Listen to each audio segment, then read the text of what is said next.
এই বৈঠকে ৮ জেলার পুলিশ সুপাররা ছাড়াও উপস্থিত ছিলেন পুলিশের গোয়েন্দা শাখার প্রধান অনুরাগ ধ্যানকর, আইপিজি কেরি মারাক, টিএসআর এর আইজিপি মানচাক ইপার, গোয়েন্দা শাখার ডিআইজি কৃষ্ণেন্দু চক্রবর্তী। নির্বাচনের মনোনয়ন পর্বে বিরোধীদের উপর আক্রমণ সংক্রান্ত অভিযোগ নিয়ে আলোচনা না হলেও পঞ্চায়েত নির্বাচনের পরিপ্রেক্ষিতে রাজ্যের আইন শৃঙ্খলা পরিস্থিতি নিয়ে নাকি কথা হয়েছে।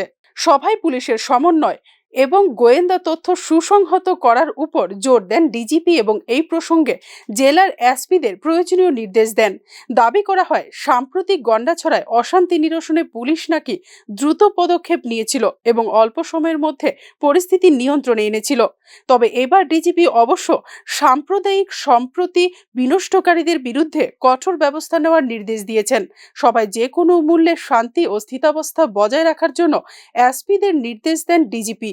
শান্তি শৃঙ্খলা রক্ষায় সিআরপিএফ এবং টিএসআর বাহিনীকে বিচক্ষণতার সাথে ব্যবহার করার জন্য জোর দেন পুলিশ কর্তারা। Bureau report, news now.